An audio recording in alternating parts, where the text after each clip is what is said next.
Saint Martin আসার জন্য আমরা যারা ঘন্টার পর ঘন্টা লাইন ধরে দাঁড়িয়ে থাকি, আমরা সবাই বোকা চোদা ছাড়া কিছুই না ভাই। কক্সবাজার থেকে সেন্ট মার্টিন যাইতে সময় লাগবে শিপে করে 7 থেকে 8 ঘন্টা, আর আপনাকে লাইনে দাঁড়িয়ে থাকতে হবে প্রায় 2 থেকে 3 ঘন্টা। তাহলে ধরেই নেন 10 থেকে 11 ঘন্টার জার্নি। আর এই 10-11 ঘন্টার জার্নিতে তারা আপনাদেরকে পানি বা খাবার কিছুই জাহাজে নিয়ে উঠতে দেবে না। জাহাজে উঠে যে আপনাকে না খেয়ে থাকতে হবে ব্যাপারটা এরকম না। জাহাজে অনেক অনেক খাবার পাওয়া যায়, যেগুলা 10 টাকার জিনিস 100 টাকা দিয়ে আপনাদেরকে কিনে খেতে হবে।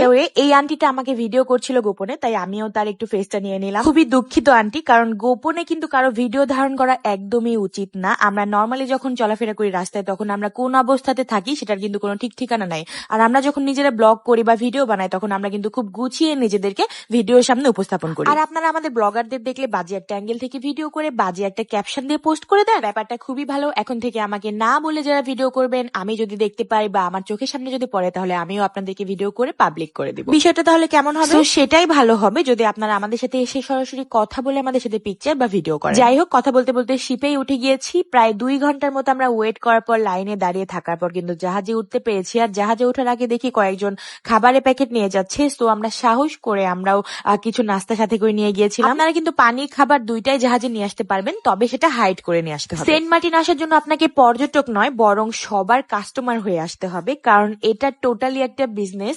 এই যে জাহাজের মধ্যে করে আপনারা এত সময় পার করে আসতেছেন, 7-8 ঘন্টা, বা সেন্ট মার্টিন গিয়ে 2-1 দিন স্টে করবেন, বা জাহাজে ওঠার আগে আপনারা 2-3 ঘন্টা লেট করবেন, এই জিনিসগুলাতে সম্পূর্ণ একটা বিজনেস। এই যে সংগ্রামে আইসক্রিম খাচ্ছে বাচ্চাদের, আমরা নিজেরা সংযত হয়ে থাকলেও তো বাচ্চাদেরকে সংযত করে রাখা যায় না, তাই না? তারপরেও এত একটা লং জার্নি, তার মধ্যে আমাদের সবারই অবশ্যই কিছু না কিছু খাইতে মন চায়। এই যে এই কৌটাগুলোতে 3 ভাগের 1 ভাগ করে আচার দিয়েছিল, তাও আবার 150 টাকা করে দাম। এন্ড সংগ্রামী যে আইসক্রিম গুলো খাচ্ছিল সেগুলো 150 টাকা করে দাম। আমরা ভাই দামি জিনিস যে খাই না ব্যাপারটা এমন না, কিন্তু যখন আপনি একটা 30 টাকা দামের জিনিস 150 টাকা দিয়ে কিনতে যাবেন, তখন আপনার অবশ্যই বিবেকে বাঁধবে, অবশ্যই একটু খারাপ লাগবে। নিজের কাছে নিজের প্রশ্ন করতে মন চাইবে, কেন আমি 30 টাকার জিনিস 150 টাকা দিয়ে কিনবো? মানে সেন্ট মার্টিন আপনি আসলে আসেন, না আসলে না আসেন, বাট আসলে আমরা যা বলবো আপনাদেরকে তাই করতে হবে। ব্যাপারটা কিন্তু সম্পূর্ণটাই এরকম। এবার আসি, টানা 8 ঘন্টা জার্নি করার পর শিপ থেকে নেমে আপনাকে এরকম একটা ভিড়, একটা ক্রাউডের মধ্যে দিয়ে যেতে হবে। তারপর যদিও বা কোনো একটা অটোতে উঠেন, তাও সেই অটোকে আপনাকে ডাবল ভাড়া দিয়ে দেন আপনার গন্তব্যে পৌঁছাতে হবে। তো সব মিলিয়ে আমার কাছে মনে হয়েছে আমি কেন সেন্ট মার্টিন আসলাম, কি দেখতে আসলাম।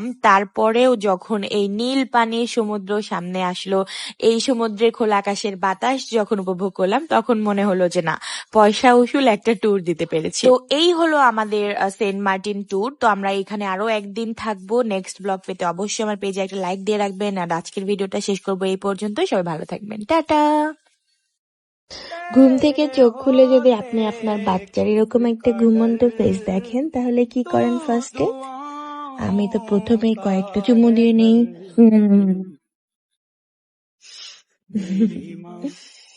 ঘুমন্ত ফেস। ও জন্মের পরের দিন থেকে সকালবেলা ঘুম থেকে উঠার পরে যে ফেসটা একটা মায়াবী, ওইটাতে আমি চুমু খাই। আর তখন ওর গা দিয়ে একটা স্মেল আসে, মুখ দিয়ে একটা সুন্দর স্মেল আসে, এইটা আমি খাই না। বুঝতু